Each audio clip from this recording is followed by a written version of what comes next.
Uw mensen het die uit een koude, reinerige, zuiterige dag. En het zucht er nu dat het voorlopig nog geen winter weer wil, als we naar het waar van Joet zeggen. Maar er komt wel wat verhoring in. Aan zijn meerderoer bij het fruitzucht is naar het waar van Joen en vannacht. We hebben een aantal buien en er is een kans op wat tonger of wat hagel en wat wierte sneeuw. En daarbij hebben we minimumtemperaturen van 12 tot 4 graden. De wind wordt noordwestelijk en die helpt nog even aan naar krachtig of hut. Wie krijgt 6 of zo in het waardgebied. Het waar van morgen.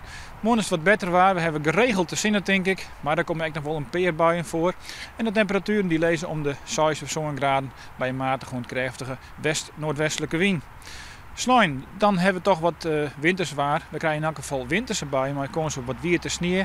Ook de temperatuur is wat lager, een graad of 4 of 5. En daarbij een matige en krachtige wind uit het westen en het zuidwesten.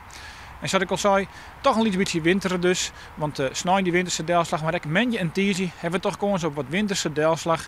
In de vorm van ja, wat wierte sneeuwbuien of rein en wat wierte sneeuw. Nog net echt een pak sneeuw dus, want ook die temperaturen die lezen nog boven 0. Een graad of 4 of 5. Hoe doe je dan de maximumtemperaturen? Want in de nachten komt het kwik toch wel dicht bij 0 of soms even eronder. Dus het betekent dat we toch in het verkeer, sneeuw, menje en misschien nog wel tizi even rekening houden met de mooie glens.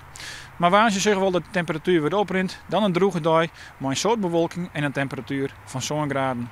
Nog een offelijk weekend verder.